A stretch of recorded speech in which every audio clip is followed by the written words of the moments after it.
Welcome to the podcast, Entrepreneur Perspectives, building and protecting your business one podcast at a time, a CASSource family production. In this episode, we discuss becoming an entrepreneur, content marketing as the ultimate insurance policy, and finding one fan.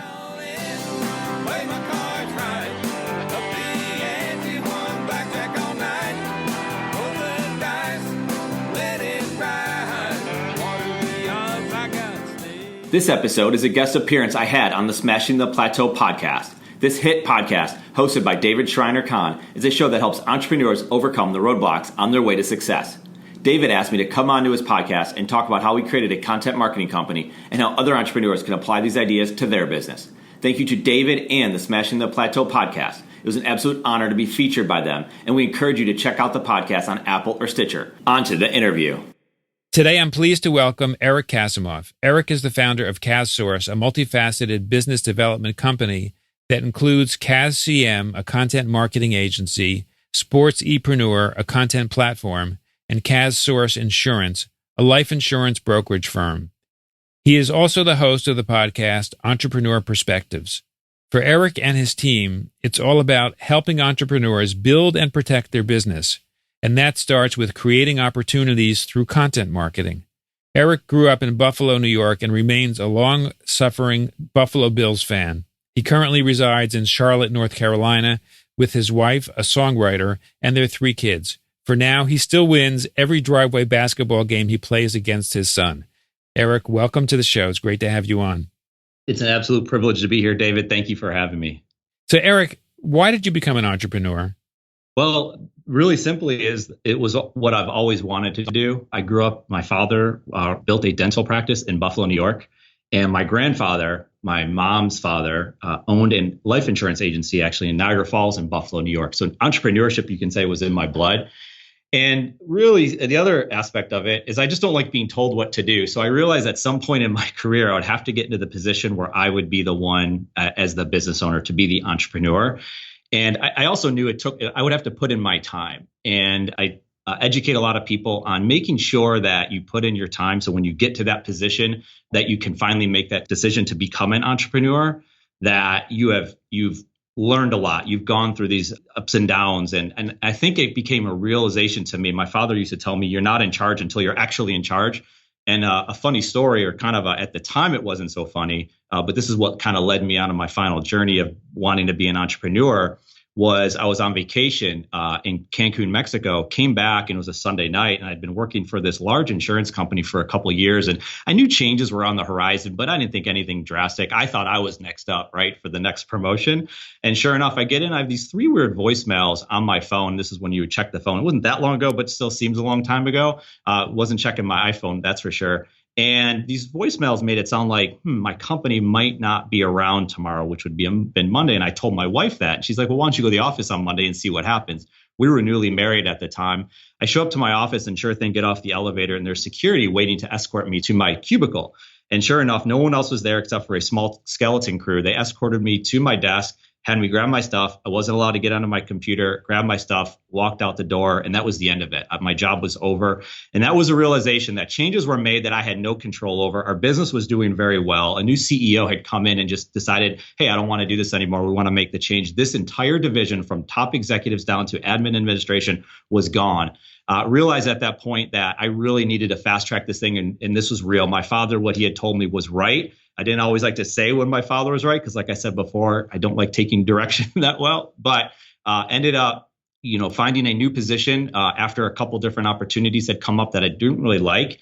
And turned out that I worked at a company for 9 years and really loved what I was doing in the life insurance brokerage world. But again, 3 significant changes during this time. I thought I was running my own business while I was at this company, until every time they would come in and kind of change your comp plan, change your rules, change all these different things, change leadership. And on the third time, the third significant one, that is, there was many changes along the path. While I had built a successful business, I realized this had come to an end. And it simply accelerated or fast-tracked my decision to become an entrepreneur. Again, this had been my goal, my dream all along to run a business, but I didn't want to just do it because that's what I wanted. I needed to know that I had put in my time, put in my effort, and realized I was ready and had the people around me, which I want to talk about more today, to make sure that when I did make that decision, I was doing it so I could, have the odds in my favor. But that, taking it back to the very beginning of when I was young to going through all these struggles and these ups and downs roller coaster rides, that's what it led for me to become an entrepreneur. Yeah, it's really fascinating.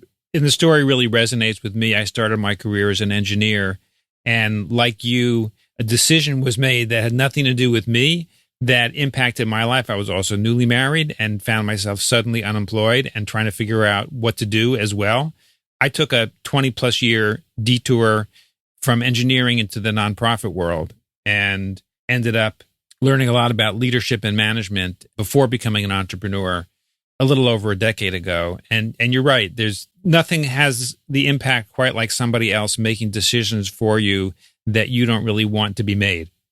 That's absolutely right. And I think so many entrepreneurs have gone through these struggles or gone through these experiences. And I say struggles in a sense of, I think we have to struggle in order to gain something. I tell my kids this all the time. I know they think I'm crazy, but you're going through these struggles for a reason. These people are being put in your way for a reason, or these obstacles, right? But once you achieve those obstacles and you see that you can overcome them, you realize that it's not that big of a deal and you will get through it. But there's some days, you think about it, you're like, wow, why am I doing this? But if you just keep pushing through and you're surrounded by the right people and you completely believe in what you're trying to accomplish, the good things I truly believe will happen.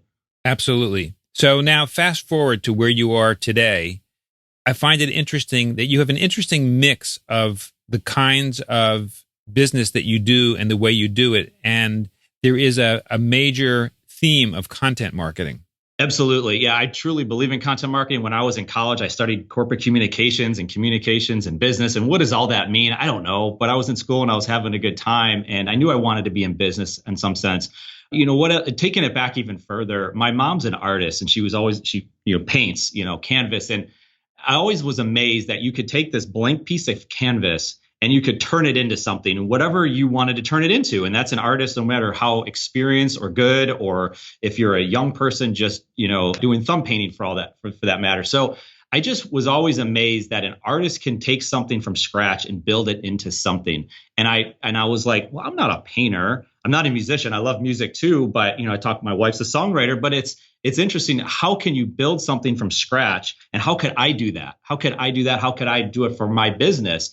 And that's where content creation came along. I was like, well, I can write, I can talk about things. I have ideas. I have, like we just talked about before, David, I have these experiences and I feel like I can give back to people. I can help people. And really at the same time, it's helping myself, right? You putting yourself out there, I believe helps yourself because you better know what you're talking about if you're going to put yourself out there. So it makes you want to read more and do all these things. So content creation became at the core of what we started doing. Along those lines, we've talked about life insurance. Well, life insurance, I feel like the whole industry is a very slow developing industry. It's a slow growth industry. It's being disrupted in many different ways. And I thought the messaging and just life insurance in general was poor. And as I was, no matter what part of the business you're in, if you're trying to sell to a consumer, if you're trying to sell to an advisor, if you're selling to a large company, or if you're software selling to somebody else, no matter what area you're in, I felt like the messaging was wrong or that just wasn't developed properly. So we wanted to change that and we wanted to create content. Well, what it turned out to be is it wasn't just insurance people that started to see what we were talking about. It was just business owners in general. So we just talked to business owners about their content marketing needs. What do they need to get over the hump? Because there's two things that we see with a lot of business owners is one is they don't have the know-how to do it. And it doesn't mean they don't know how to do it. It's they don't have the time to spend to learn how to do these things. And on the second thing is that point of time. They don't have the time to actually think about and do the stuff that goes into, as you know, running this podcast, David, how much effort and time goes into putting this podcast out or to writing a blog post. So taking it back, content marketing, I believe, is at the core of what so many people are doing. And you said it is an interesting mix. But what I find fascinating is I believe content marketing is the insurance policy for a business owner. Yes, we can sell you a buy-sell agreement, right? So if you have the two business partners, there's a buy-sell agreement that we can put in place to make sure if one thing happens to that business owner,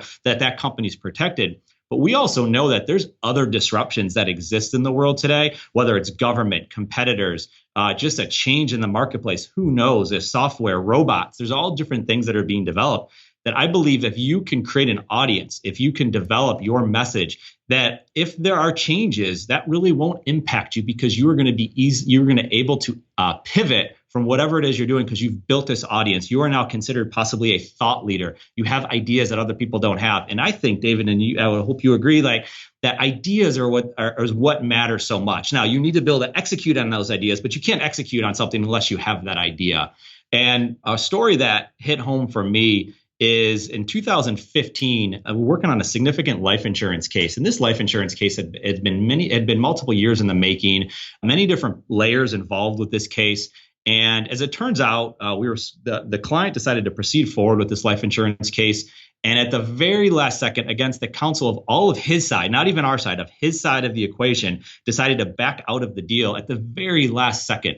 And that was a tough one to take because I remember getting that phone call and sitting there and thinking, wow, we just lost this case and so many people wasted time. And I was like, you know what, this one's different. You know, you win some and you lose some in business, but this one felt a little bit different. And I even wrote a blog post about it. So I feel like you can document so many stories that you have. So it was just the realness of something that we had to deal with. But I was giving advice to people to not be disrupted, to create content, to tell your story. And I was going to make sure that situation was going to be me following my own advice. And that's when we doubled down on the content development, the content marketing business, if you will, and have grown it significantly since then, because I realized there was someone making a decision, and we were talking about this before, that I had zero control over. And once I realized that I had to go out there and I had to do certain things to make sure that we could create a business model, that we didn't have other people always making decisions out of our control, and that we can control our future better and create, let's say, recurring revenue or things like that, that our business would be better, that the people that worked at CASSource would be better off for it, that our clients would be better for it. So it is absolutely at the core of what we do is content marketing. So Eric, you just mentioned recurring revenue. So speaking of recurrent revenue and content creation, where do you see some of the connections? Yeah. So for the insurance business, and I'll tie these two things together, we built our business on the insurance where we have a lot of advisors, so wealth advisors, property and casualty agencies, and they'd be bringing life insurance cases to us, right? And so they'd be bringing consistent business to us. But as any business goes, these advisors wouldn't always have great months or great years. So it seemed like recurring revenue in a way, and there's renewals built in the insurance business, but I'm talking about, mainline business. It seemed like we had a recurring revenue model, but we really didn't because their business changed. And then we also realized that we're being held by the carriers to a standard to say, if we submitted a case and the underwriter said, well, we don't want that case, well, I have no control over that. I mean, we can negotiate a little bit, right? But at the end of the day, we really don't have that control. And that's a tough business model when someone else, that is the core of what we've been talking about, is in control of what we're doing. That became an issue. So how can we build a recurring revenue model? Well, what turned out is while we have clients that are paying us, a one-time engagements or an annual engagement, most of our clients are paying monthly recurring fees to access us, to work with us, to get the content marketing.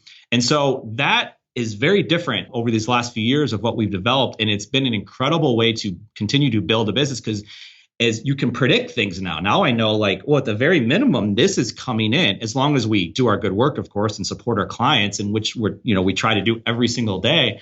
But if you have that monthly recurring revenue coming in, it really changes your outlook on the different things that you can do in business. So it's definitely been something new over these last few years that we've developed. But the important thing I would want to get at is we're not out there trying to get thousands of clients at a time. I'm not saying that's a bad business model. It's just not our business model. We are working with one client at a time. So to build a business model, we were lucky enough to have another business out there kind of supporting the growth of the marketing business, if you will, right? So what we decided is we just had to talk to individual business owners one at a time. And we continue to do that today. We don't work with everyone. We don't want to work with everyone. The people we work with have to have a certain growth mindset. They have to have maybe dabbled a little bit and understand that content marketing or marketing is an important part of their business, but they just don't have the know-how or the time to do it. So that becomes an important aspect of it. But it truly started with, we had 0 clients, and then we had 1 client, and then we had 2 clients, and then we kind of grow on from there to exponentially grow the business. And I think when you're building that reoccurring model at the very beginning, I think if you even took like a Dropbox or a box, they start with 1 client and then 2 clients, right? And then it just built up from there. Eric, how did you figure out where the opportunity was to bill clients on a monthly basis? Well, clients started coming to us. I believe proof of concept is very important. Just like David, you asking someone to be on your podcast. The first person you ask to be on your podcast, they might be like, whose podcast is this? This podcast is never going to last. Like, why would I do this? So you have to have proof of concept. And I felt like our own proof of concept was our own business. So you mentioned in the introduction, Sportsepreneur, that's our content platform. When I started building Sportsepreneur, it was really just, I read a lot about business, entrepreneurship, and sports. I love all of those things. I love those things. But I was like, well, I don't want to just like create a Buffalo Bills blog or an Ohio State blog, or I don't want to create another rival to entrepreneurship or Entrepreneur Magazine, right? That's not going to work out. So I was like, well, how can I create parallels or analogies? So we started writing about things because I found myself talking like that to salespeople in our organization. And so we created this website, started writing the content, didn't really know what it was going to become of it, but started to see very early that people were then coming to me to say, I want to talk to you about that. And oh, by the way, what else do you do? And they found about the insurance, but that's not exciting to talk about. And they're like, well, if I were to do something like that, could you help me do that? And so that became the way to build that business and to then say, this is what we can turn into a recurring revenue model where clients now want to pay us for it. We weren't even asking for it. They say, I see what you're doing there. Can you do that for me? Now, of course, it would be something different. They might be into travel. They might want to talk more just specifically about their business. They might be a speaker. They might, who knows? They might be into a charity that they really want to talk about. Those became the things that they came to us for that ultimately led to them saying, we want to engage with you on a monthly basis. Will you take our money? So at this point, given what has evolved, who would you say is your ideal client? Yeah, so it's small business owners and small business owners. I mean, that's a tough question, depending on who you're talking to.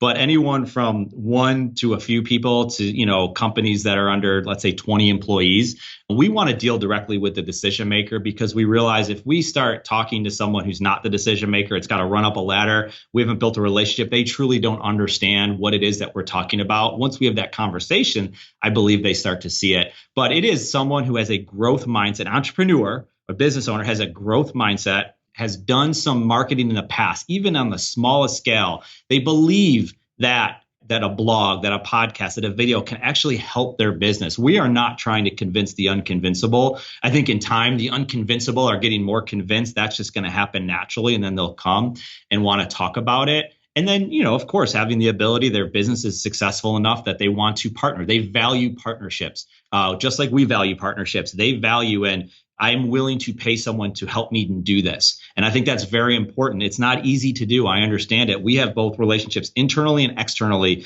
and we value them because we realize that they're the expert. It's no different than if we're an insurance specialist, right? And we go to a wealth advisor. They realize that they're bringing us in to be the specialist. No different on the marketing side. They have this business. They have incredible stories. That's why we love talking to business owners. Business owners, just like David, you were telling me about your story, my story, other stories that exist out there. They have these incredible stories. We want to help them tell that story, but we realize how much time is involved with telling that story. And it's not easy to do. Trust me, when I started putting my first blog post out or talking on a podcast, I'm like, who is going to listen to this thing besides my mother and my aunt in San Francisco, California, right? Like they're going to be my biggest fans.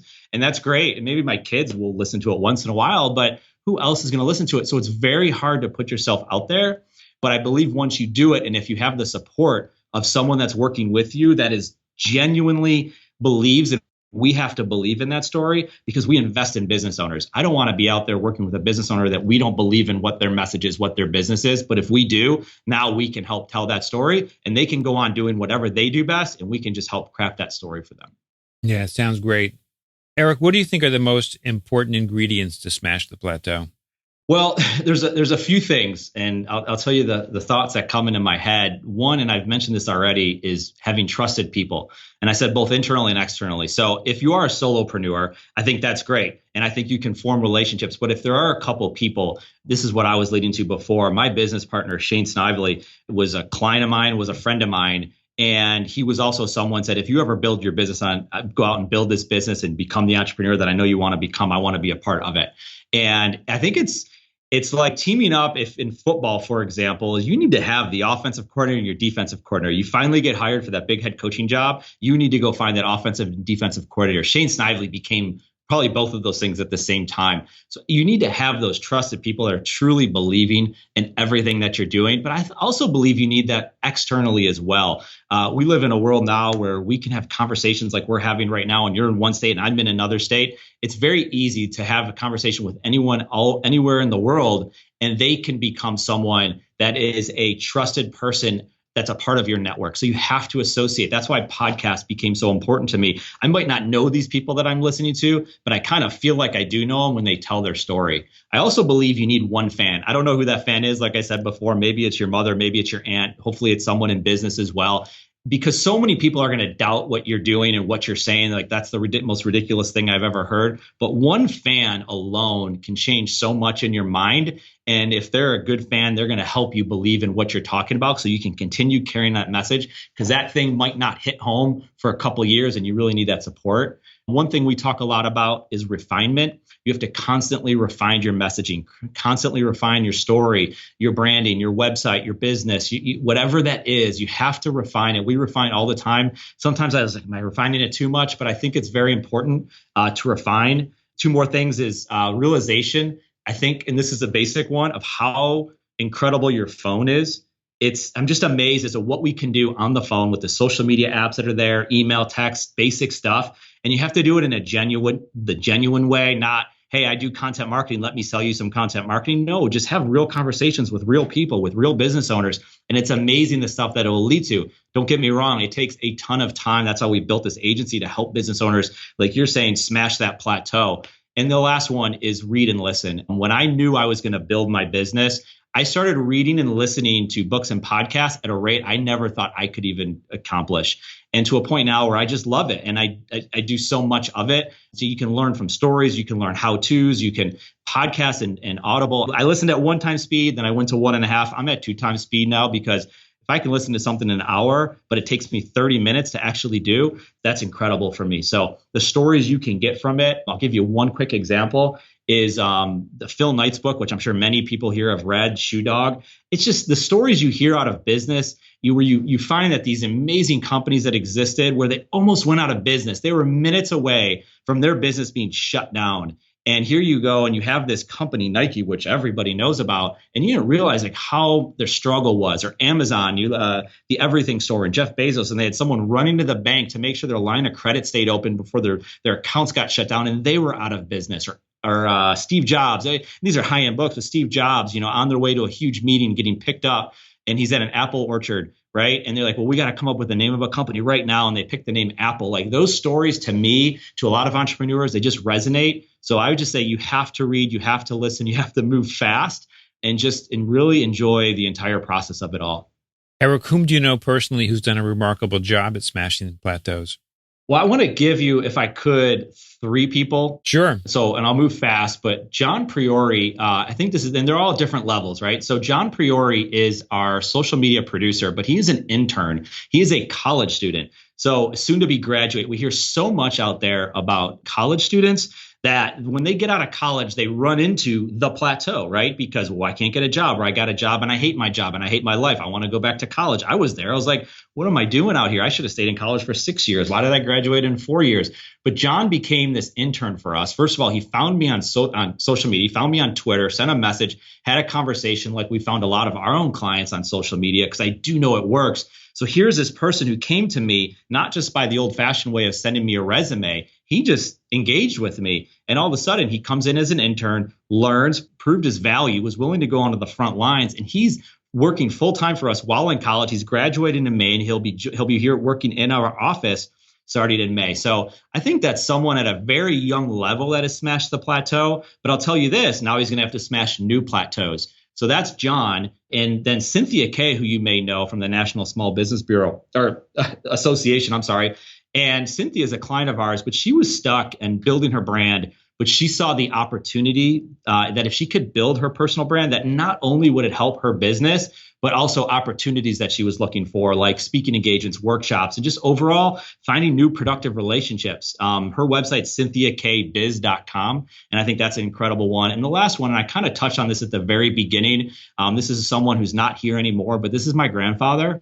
And my grandfather had his brother and his mom was an immigrant who escaped from Russia when she was very young. When my grandfather grew up, he went to the Navy and eventually, like I said before, ran the John Hancock General Agency in Buffalo, New York, and right before that, Niagara Falls. But against all odds, he and his brother went on to do amazing things. And of course, he passed too soon. But really, there's not a day goes by where I don't think what my grandfather would have done, given those opportunities that we have in a 2018 world. He destroyed the plateau. And I think we all can find someone in our lives to look up to that smashed the plateau and really simply be grateful for the opportunity we have to do what we're doing and to make those people that came before us proud. So speaking of that, Eric, how are you going to smash the plateau in the future? What's coming up for you? Yeah, so I believe it's our next level of growth with CASCM, with our content marketing company from 16 to 17. And we grew just exponential, 800 something percent. We're going to continue to do that with our business. So I think you can look forward to see the next level of growth from our content marketing company, but that is all because of the great clients. I mentioned Cynthia Kay is one of them. We have many other clients. Push-Ups for Parkinson's is a cause run by Evan Cutler, who's building a foundation. And it's all about a movement of doing push-ups for just awareness around the Parkinson's disease. So we want to talk a lot more about stories of our client successes. We just love most when we find out about a client of ours that has had success because of something that we were involved in. Maybe it's an article we created. Maybe it's a conversation that we started on Instagram, or maybe it's something we did on Twitter, or just a conversation we had with just any other person that we work with on a day-to-day basis. So look for that next level growth, but also the successes of our clients. And that is the result of the growth that we're having. Sounds great. How can listeners learn more about you and follow you? Yeah, so my website, or our website, is cassource.com. And of course, you can find me on social. I think Twitter is a great place to connect. A lot of great conversation we can have there. My name there is Eric, ERIC_Kaz, Kaz, or happy to connect with anybody on LinkedIn. Send me a message there and love to learn more about you. Sounds great. Well, Eric, thank you so much for taking the time to join us today on Smashing the Plateau. I know you and I have been talking about doing this episode for a long time, so I'm glad it has finally happened.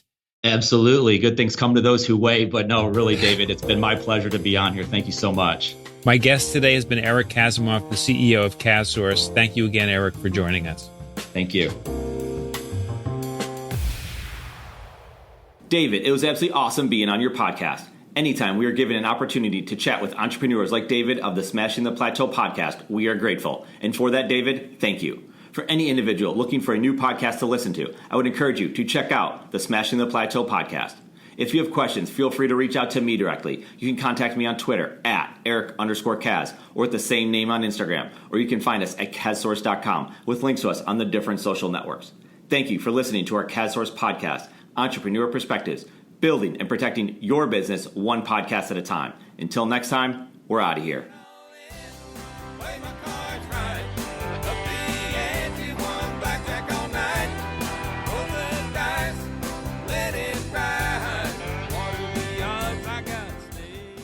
This podcast exists in large part because of CASCM, the content marketing business inside CASSource Inc.